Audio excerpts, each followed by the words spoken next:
fortunately, Gordon has an iron stomach, and He must. He has never turned down tasting anything on the show. The J, the I, the M, the M, the Y, the J, the I, the M. It's Jimmy. It's Jimmy. This has to be the creme de la creme. National Geographic and Gordon Ramsay know the best way to connect with the world Oh my Lord. is to cook with the world. Honestly, what a gorgeous place. Hey everyone, Jim Alexander here with Real Talker. Today's guest is special guest, Jon Kroll of the new National Geographic show, Uncharted with Gordon Ramsay. He's the executive producer on this show, and I am so excited to ask him because I have a ton of questions about the show and the work he's done. Jon, thanks for joining me. Appreciate that. My pleasure. Ask away. I see an Emmy in the background, so it looks like you've done something right? I've just been around a long time. But well, that helps too. You know, it means that you're getting new opportunities all the time and different work too. So Uncharted is the show it all has built up to. That's the way I look at it. It certainly has. Wow, I have so many questions just like going through my mind when I was watching the series. It was just unbelievable in so many ways. First of all, this is the second season of the show. Is that correct? Yeah, we did 6 episodes season 1, and we've done 7 for season 2. And season 3 has already been picked up before we've launched season 2, so we're in a good place. Oh, that's really good. You see, I wasn't aware of season 1, so for me, this was a new introduction to the show. And wow, I mean, I've seen the other Gordon Ramsay shows. I mean, the cooking shows, you know, how it's just compelling stuff when you see him on television. But this is a different sort of venture for him. It combines his, obviously, people who love to see his cooking shows, the more kind of traditional ones in the kitchen. And this is an adventure show in a lot of ways. Tell me initially what the concept was for this show, how it kind of came about to even happening and to get it to this point, because it's a nice blend of real kind of like action adventure in a lot of ways and, of course, cooking too. Well, in the early 2000s, Gordon was doing a show in the UK that was called Gordon's Great Escapes, and he went to different countries and explored them through their food in not quite as extensive a fashion as this show, but that sort of is the forefather to this show. And it was a very different Gordon that appeared in those shows. Mm-hmm. And so I think that we are really showing America that version of Gordon, which they haven't seen before, but it is very much a part of him. He's not always in a chef competition or something like this. This is a show that really shows the real Gordon. It shows who he is. He ends up being the butt of a lot of the criticism and some jokes sometimes from the locals. And he really embraces it. He says, I'm a stranger in a strange land. They should bring it on. So in each of our episodes, we have a guest chef that sort of tells him, to understand the nature of my country, you have to understand this. So I think that in South Africa, he has to understand the way of the Zulu, for example. And in our first season in Peru, you had to understand altitude and how it affected the food. So the chef sort of gives him something that he needs to explore, and at the end of the week they get together and cook together for a group of people, and you get to see how the person who's been cooking this way for their entire life as a chef cooks versus Gordon, who's just learning about these ingredients and these techniques that he has discovered along the way. And so the place that we do it makes a big difference, which is why we shot the 7 episodes we're doing in season 2 on 6 different continents. Right. It's pretty rough from a travel standpoint, but it's worth it because you really get 7 super distinct different worlds that he gets to explore. No question. You know, I wanted to delve into how do you pick the locations? I mean, you know, some of them are obviously big nations and continents. You're talking about India. I mean, the vast majority of people and cultures there and food ties. But then there's more kind of, in a sense, obsolete places like Tasmania, where you hear about it, but it's kind of like the world's hidden gem. You kind of hear about it, but it's kind of on the down low about the place. And then you learn through the show so much about it. I learned so much about Tasmania that I had no idea about. It was a really introduction to it. How do you kind of approach the scouting of the locations? Because it's all so seamlessly set. I mean, the ways of everything. It's so really well put together in a sense that there's definitely a goal. There's definitely a journey there when you get there. It's not a free-for-all in a lot of ways, unless the journey kind of guides you there. But how do you approach the scouting of the locations and kind of the cultures of the foods also to figure out what you can introduce new to the audiences and even to Gordon? Well, it's a really good question. There's a very long checklist of boxes to tick for the ultimate Uncharted location, and no one location will tick all of them. But I think that we're always looking for a place that is culinarily interesting, that has a food tradition of sorts that is interesting to explore, that has some ingredients that are both unique to the area and difficult to get to, that might involve you rappelling down a cliff or taking a helicopter, dropping you in to get to them. You also want to find a really interesting chef that has something to teach Gordon, as well as other contributors that he can learn about the country through. And then we also have to look at the whole palette of the seasons so that we don't have two episodes that seem too similar. Like Southeast Asia is always really fascinating to explore. So in season 1, we went to Laos. But in season 2, we went to Indonesia. We want to go to a different place in Southeast Asia that's really different from the last place that we went to. So it's going to get more and more difficult as the series matures to find places that are distinctive and different from every other place that we've been. But we feel we're not going to run out of countries and places to go for a lot more seasons, because there's uncharted places in America, there's uncharted places in Europe, there's plenty of uncharted places in South America and Asia and Africa, it's just, there are so many places we can go. We're not going to run out. But in terms of what we choose for each season, we want ones that tick as many of those boxes as possible. Mm-hmm. You know, this show, I would say Gordon must have signed a lot of waivers on this show, because he puts himself legitimately in dangerous situations. And I give him complete credit, dude, because a lot of people would not sign off on some of these things. I mean, he's a daredevil, no question about it. How do you go about scouting these locations? Because a lot of them are very, in a sense, land of the wild. And a lot of, they go to literally, you know, you have hippos right there, in a sense, feet away from them, and certain situations are genuinely dangerous. How do you go about scouting these locations to make it as authentic and raw, which comes through really on the show, and also to make it safe enough in the same sense too, and also you're going to foreign lands, so you don't know what certain places are restricted or not. I'm sure there's a lot that goes into figuring out the exact locales and the specific regions you can be in. Yeah, we have to do a lot of pre-production and scouting to make it so that when Gordon steps foot on set, everything that happens is natural, organic, and is completely unproduced. So we have to do a lot of pre-producing so the show can look and feel unproduced, because that's where he thrives. He can walk into any situation, meet a person for the first time, and create television gold with them. It's one of his superpowers. So what we try and do is just create the environment in which he can do this safely. So we want to do these crazy, dangerous things, but we really vet them for safety. And he is the ultimate, does all his own stunts guys. He does all this stuff. He is a triathlete. He's in tremendous physical shape. The way I look at it is, sometimes if I can do it, I know he can do it, because he's in a lot better shape than I am. But some of the things we have him do, they won't even let me try doing. So we have a safety team that vets all that stuff and makes sure that it's going to be done right. But then he just gets in there and he just has to do it.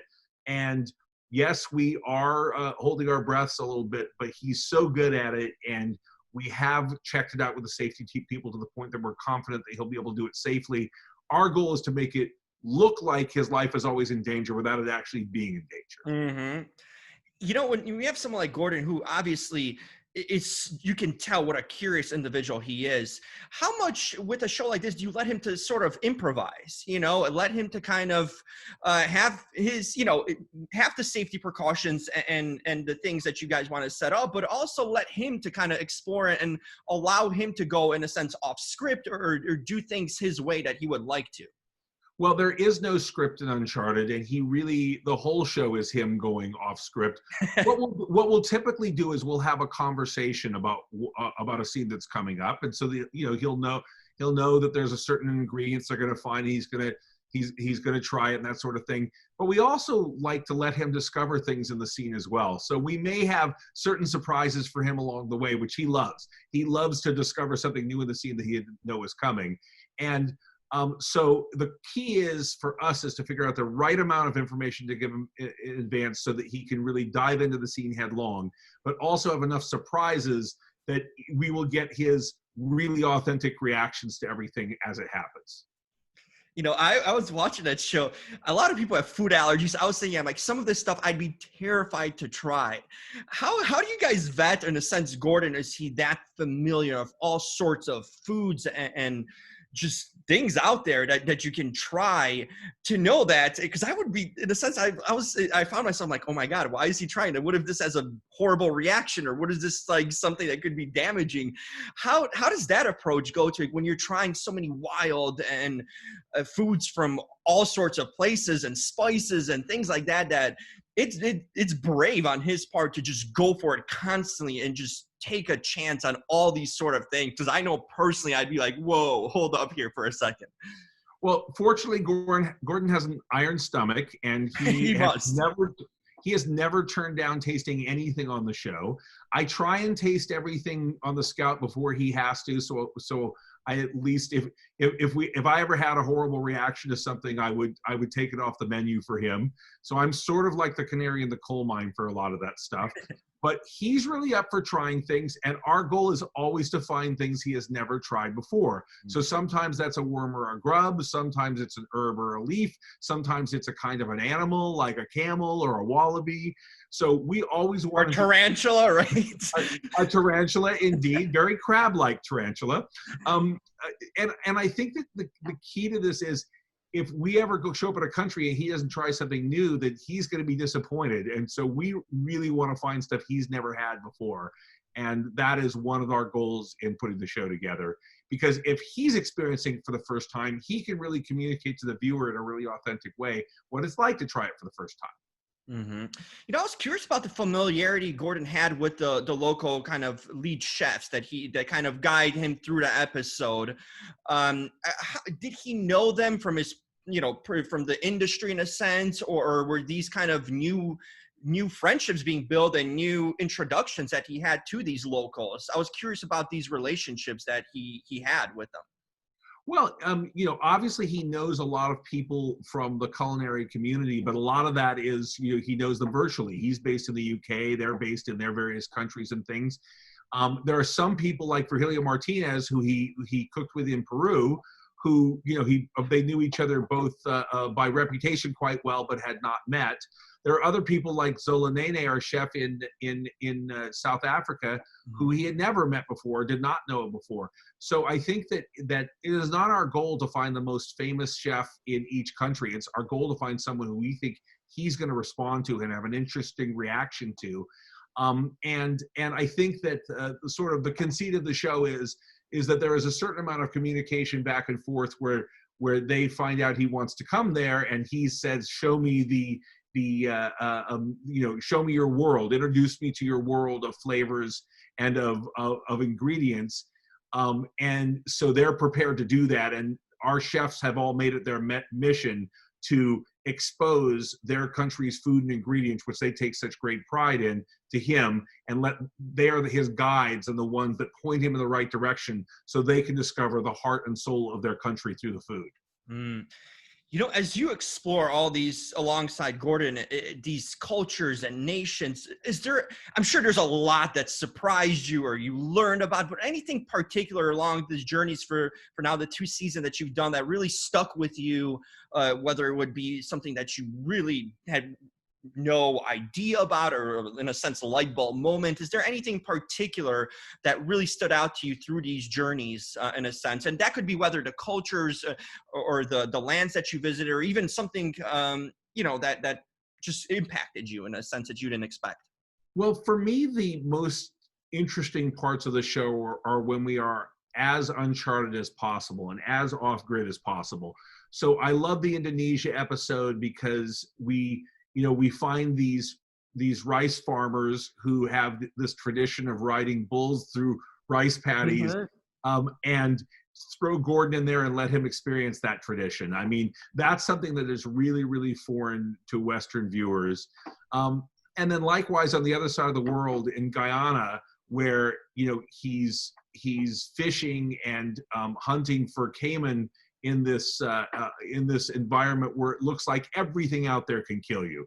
It's just, it is, those are the episodes that are really especially rewarding for me.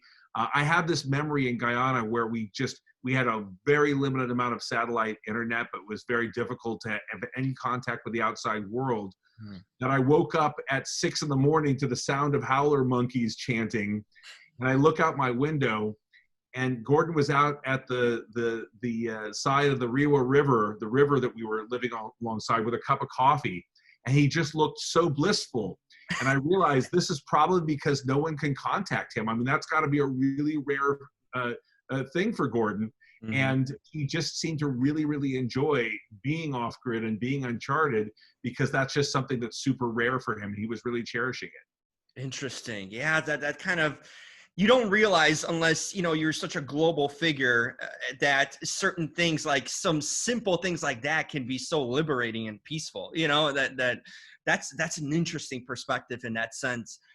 I'm curious, what kind of a group, I mean, to produce a show like this, how many of you are on location with Gordon? What kind of a team does it take to bring a show like this to life? Because you need some people who are really willing to go for it. It's not like you're just recording a reality show based in a house somewhere. You know, these must be adventurous people in a lot of ways too, that are willing to take a time away to travel, you know, across the globe from their families and just go for it in a lot of ways. Tell me about the team it takes to really build a show like this.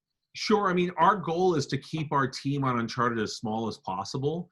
It's just, we find that including more people creates more problems. And I've done shows with 200 or 300 people. I've done Big Brother. I've done Amazing Race. I've done American Grit. And these are shows that have hundreds of people, and you have to feed all those people, and you have to house all those people, and you have to care for all those people, and they have medical problems. And, you know, there's all these issues you have to deal with. So we travel with about 15 people for Uncharted. We keep the team as small as possible.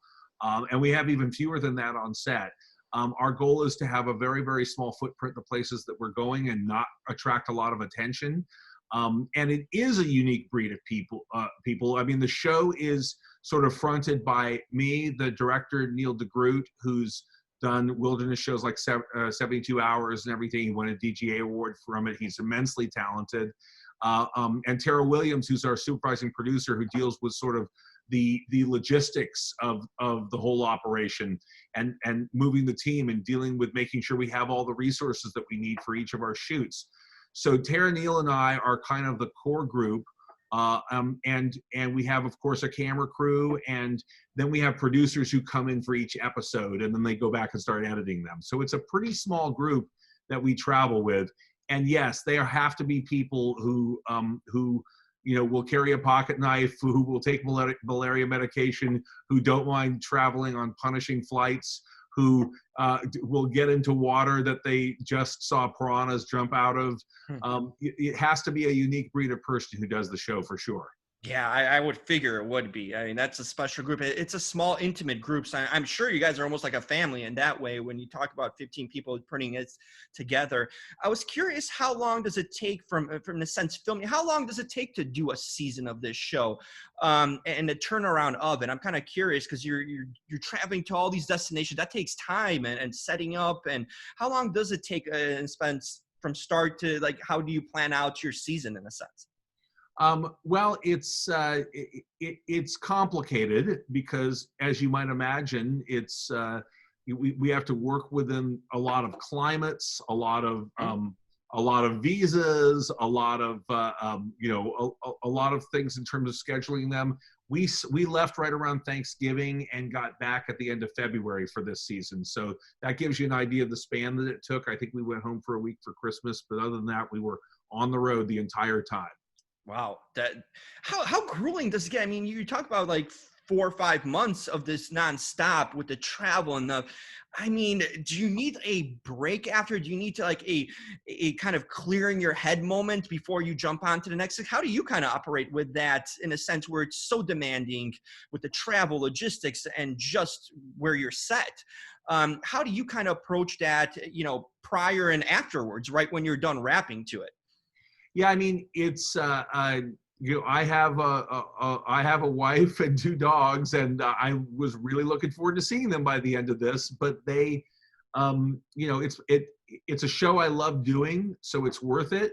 Obviously, Zoom and FaceTime and things like that are really, really helpful to stay connected in this day and age.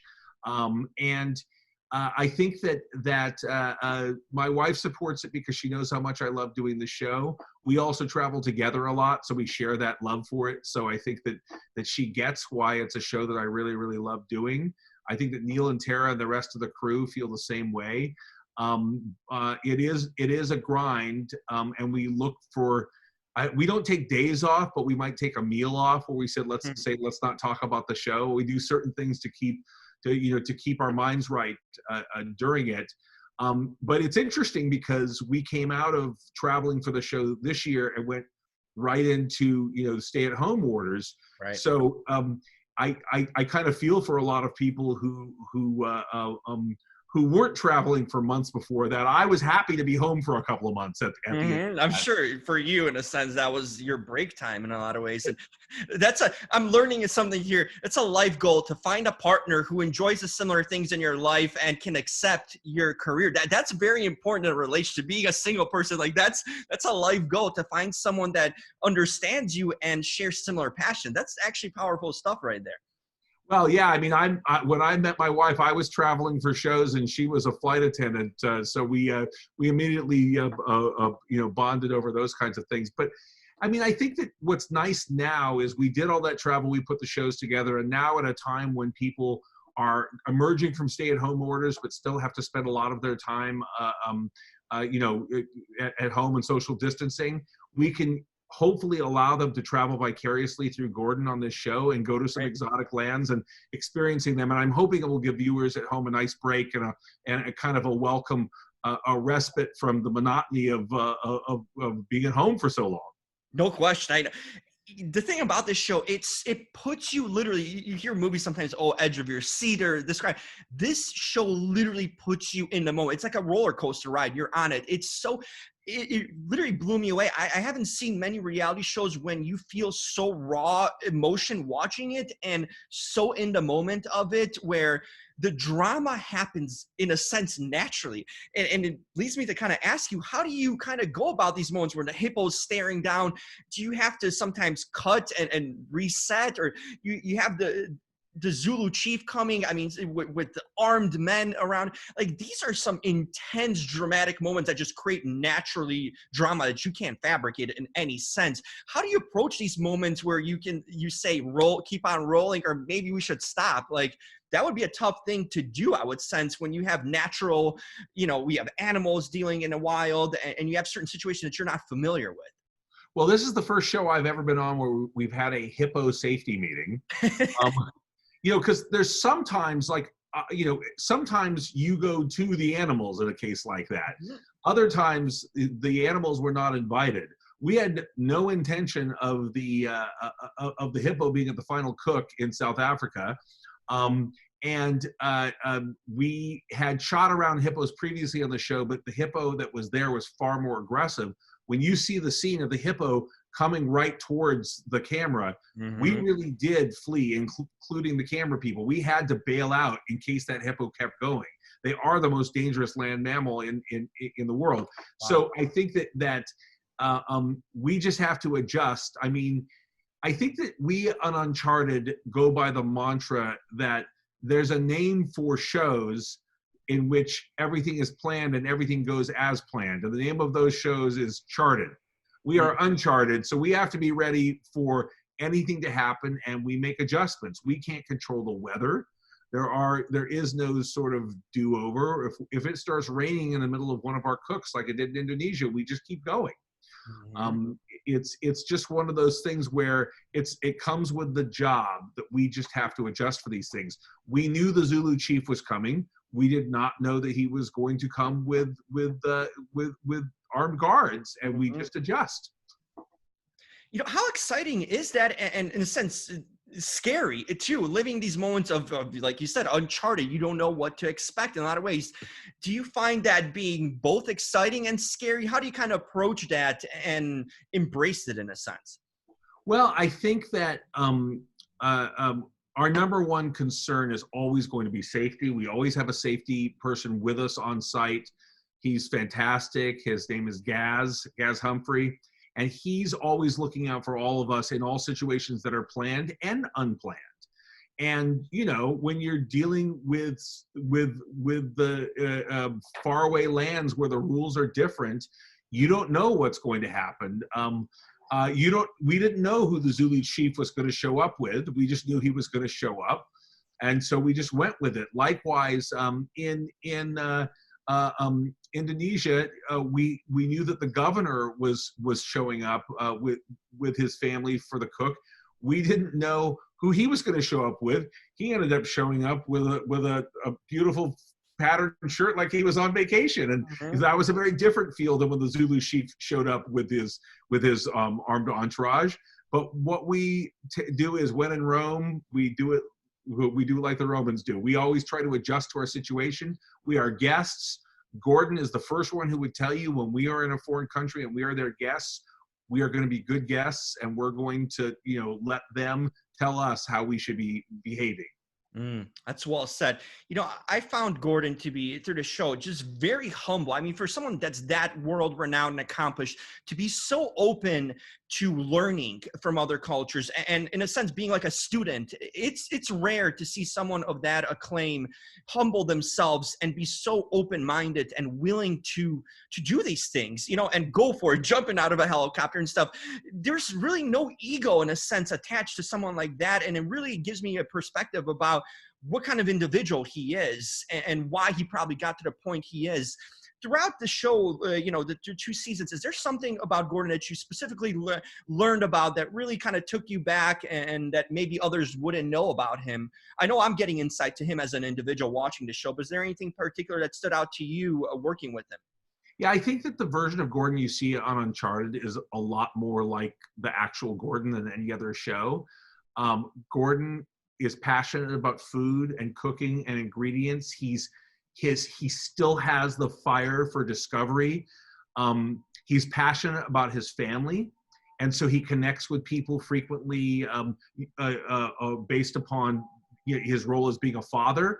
I think you saw this the scene in Tasmania where he goes fishing with the father and daughter. And he always loves interacting with kids. You said you hadn't seen season 1 yet. In Morocco, he has a 9-year-old sous chef he takes on, who's a young Berber girl. And I think that you'll see him really respond to kids all the time.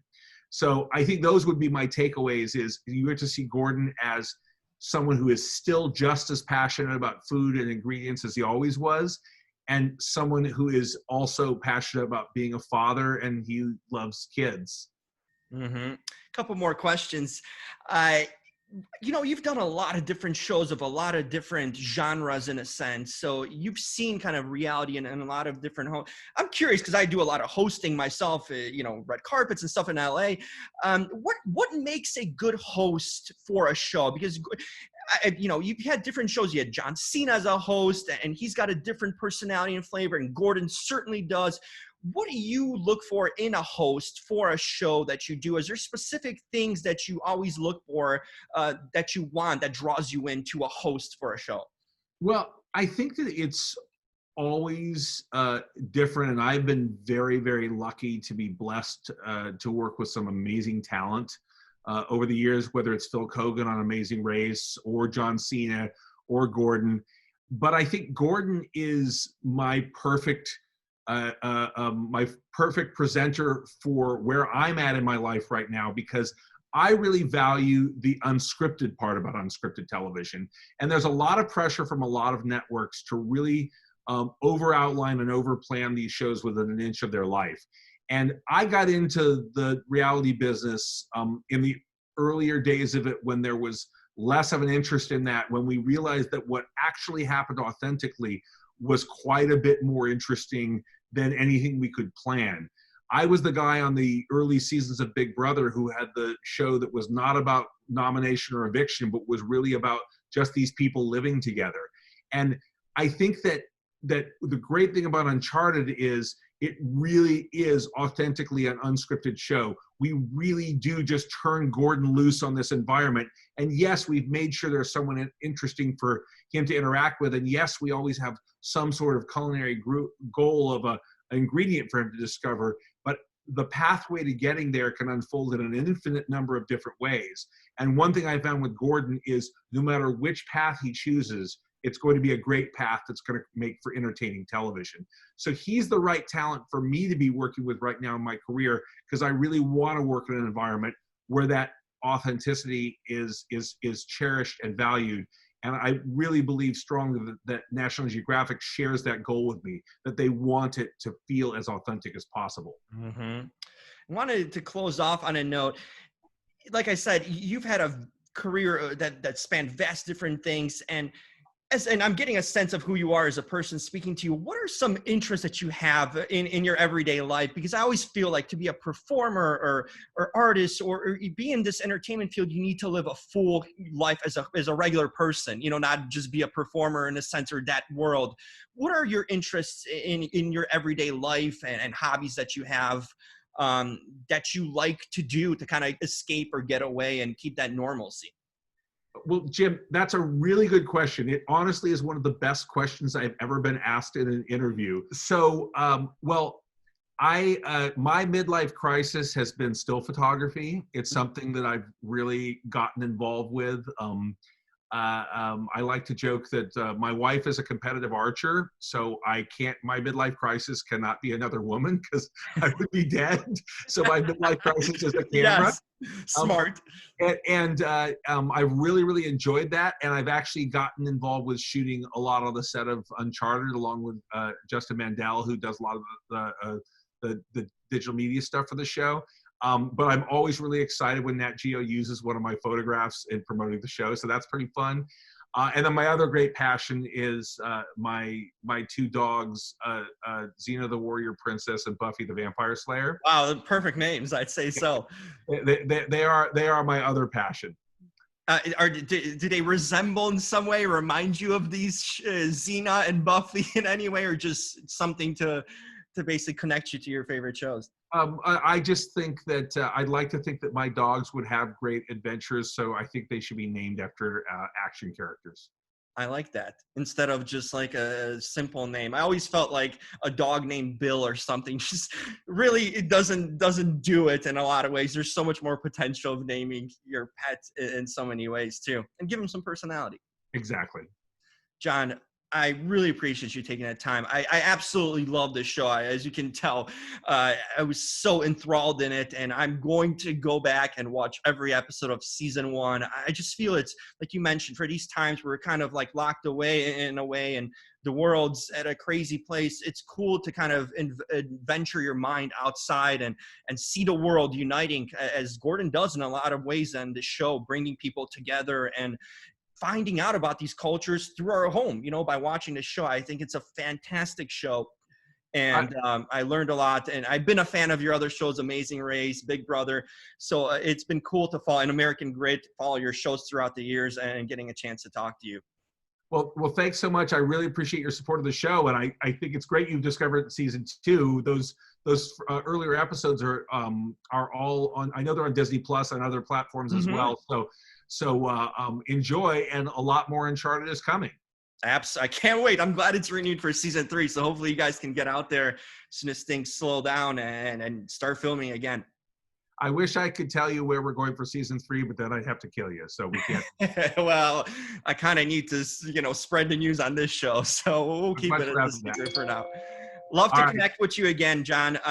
Definitely once you get ready for season 3 and anything you have going on, please let me know. You got to join us on location, Jim. Come on, make it happen. Hey, if you need a side host or something too with Gordon, I can do some commentary. There you go.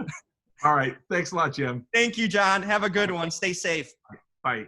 Bye-bye. Gordon Ramsay Uncharted. New season Sunday, June 7th at 10.